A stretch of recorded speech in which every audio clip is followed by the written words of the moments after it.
Hi, and welcome to the Wayne Lemos podcast. I'm your host, Wayne Lemos. We are on episode 4 Coping Skills for Anger for the Common Man, from the miniseries Understanding and Not Judging the Angry Young Man. In this podcast, we discuss coping techniques I thought were relevant.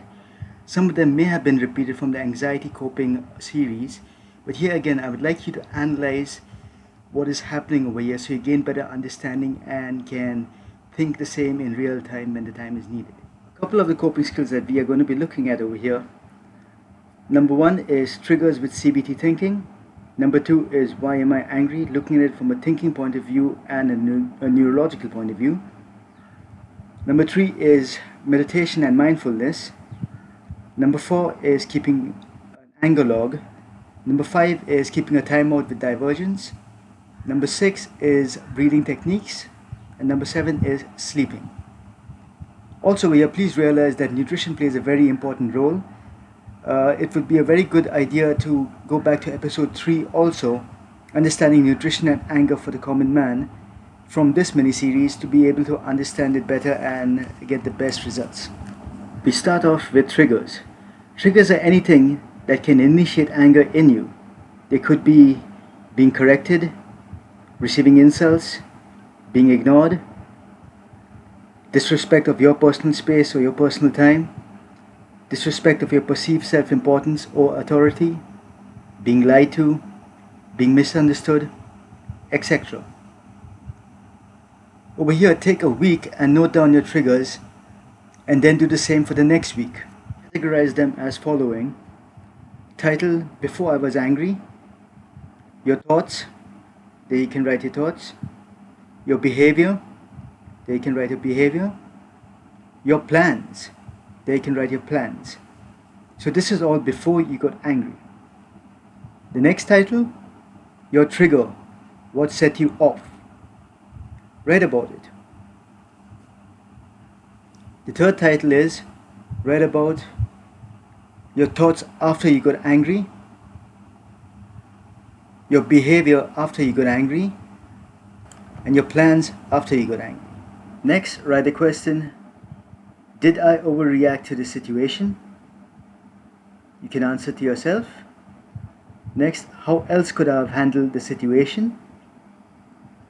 And you can answer that to yourself. Next, what could have been my thoughts after had I handled the situation differently? You can write that different. Next, your behavior. Had you handled it differently? And next, your plans. Had you handled it differently? Now you have a broader idea of what sets you off, and you also have an idea of an alternative way of thinking and an alternative way of action. Next, we move on to coping skill 2, type A, using the understanding of the human mind. We did mention this also in coping skills for anxiety, so we're going to mention it also briefly over here. Here we understand the mind from an input of a situation to our response to that situation. So, number 1 is input data. This can be visual, auditory, smell, etc., meaning the situation. Second is subconscious mind. Over here we remember the subconscious mind is like a 4 to 6 year old and reacts and responds the same, especially when threatened. Number 3 is memory. Over here the subconscious, the 4 to 6 year old, checks past memories to try and see and evaluate and give you a good response. Number 4, conscious decision. Here we now are aware that this response is given to us by a subconscious, and we are also aware that it acts like a 4 to 6 year old, especially when threatened. This is what we never knew before. So now we can evaluate before we make a conscious decision whether we will act with what has been given to us by a subconscious, or realize that we don't really have to act that way and can act in a more appropriate, assertive manner. Which brings us to number 5, action. Acting in a more appropriate manner, now that we do know these steps of how the mind works in thinking. Moving on to the second way, this way is using neurological thinking. Here, you are exposed to a situation provoking anger. What you have to do here is analyze the anger response from a neurological point of view. Meaning, the brain perceives danger And this made the hypothalamus signal to the pituitary gland, which sent a signal to my adrenaline glands, which release cortisol, which release stress. And my amygdala is now creating the anger behavior to deal with this situation. Now that I know what's happening over here, and I can picture it happening as brain parts, I can act more assertively. Here note that you can use way 1 and way 2 also together for a better effect. Next we look at mindfulness and meditation, which are also mentioned in anxiety coping skills. The goal here is to make you understand that your thoughts and emotions are not you, and you don't always have to go with them. People with OCD practice coping skills along the lines of mindfulness, and studies have shown that meditation can actually reduce the size of the amygdala also. Here what you have to do is free about 40 minutes of your time schedule. Select a spot where you will be comfortable and will not be disturbed. Sit in a relaxed position there. Keep your spine in a natural position. Close your eyes. Calm your breathing. And in a minute or two, when you have gotten a rhythm, calmly shift your focus towards your breath.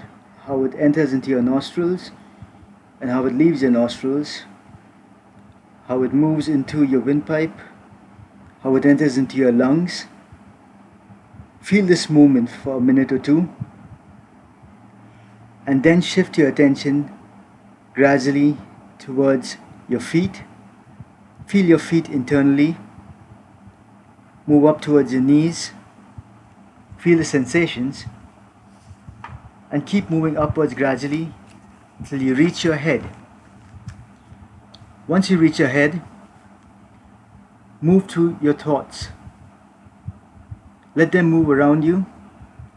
Don't bother to engage in any of them. Let them just move on their own at their own pace. As if it was a TV screen in front of you, they were visual. And after a little while of seeing them move on to your emotions, be calm. Let your emotions just move around you without you reacting to them. As you get familiar with practice about how to go about this interaction with your thoughts and emotions, you should be able to consciously do the same in your regular life also, in a mindful manner. The next coping skill we are going to learn is an anger log. Over here, please note that an anger log is actually meant to be used with other coping skills in order to track your progress. To understand how it works, here you keep the numbers 1 to 10, this as your anger meter. There could be other definitions of the 1 to 10. Over here we're going to say 1 is calm, about 3 is annoyed, about 4 to 5 is general angry, about 6 to 8 is venting it out, and 9 to 10 is aggressive violence. Next, you keep Monday, Tuesday, Wednesday, Thursday, Friday, Saturday, Sunday. And under each day, you write whether it's a 1, whether it's a 3, whether it's a 9, whatever it might be. So that's how you keep track, and that's an anger log. Our next coping skill over here is a timeout.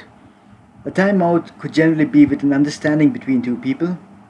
Here, when there's a heated discussion or an argument between parties, both take a timeout to cool off, agreeing to temporarily walk away from each other and the problem and return after a cooling down period. The time could be 30 minutes to a day, depending on the nature of the issue. It could be a family issue or it could be work related. The timeout could be used to go for a walk, listen to music, have a cold shower. If you do like doing the dishes, perhaps using some of the coping skills we have gone over already over here, and also to realize that that person too has the same mechanisms in their brain for anger. After the cooling down period is finished, please reconcile over there. It might just be casually, or it might be to discuss the issues on which you're left previously. Next, we have deep breathing coping skills. This is also mentioned in anxiety coping skills. However, do note that while the principle of breathing and shifting to the parasympathetic is the same, there are different mentions and there are differences in anxiety and anger.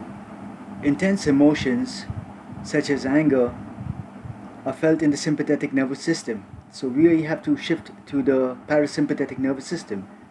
You can do this by breathing in slowly, taking up to 4 seconds to breathe in, holding your breath for about 4 seconds, releasing your breath over a period of 4 to 6 seconds, holding your breath without breathing in and without oxygen for about 4 to 6 seconds, and repeating this process about 4 to 5 times. Lastly, in coping skills, we have getting adequate sleep. Inadequate sleep causes issues in the working of the VACC, that's ventral anterior cingulate cortex, and the amygdala, which can cause the amygdala to have heightened responses. Studies have shown that interrupted sleep affected mood just as much as lack of sleep, meaning that if you were to sleep for 8 hours and you woke up 4 times, its effect on your mood is about the same as getting 4 hours of sleep. I also want to give a quick mention about sleeping pills. Sleeping pills, while they may allow you to sleep, they affect the functions of REM sleep. REM plays an important role in mood, memory, and learning. Furthermore, sleeping pills of certain types, like zolpidem, which may go under different names depending on pharmaceutical companies and depending on nation, have been known to cause sleepwalking and people carrying out various tasks while they sleepwalk. The goal over here is to produce the sleep hormone melatonin, and the sleep hormone melatonin is generally produced in the dark. So you can start from evening itself by dimming your lights. The closer you get to your sleep, unless it's necessary, stay away from blue light, which is emitted by your television and computer screens. Melatonin is secreted by the pineal gland, which secretes it in darkness. And that's it for our list of coping skills, as well as this episode of the Wayne Lemos podcast, recorded for community, recorded for you. Do look out for the final episode of this series, episode titled Treatments for Anger and Aggression for the Common Man, which will be coming out soon. Till then, this is your host Wayne Lemon signing off, saying thank you for tuning in and have a great day.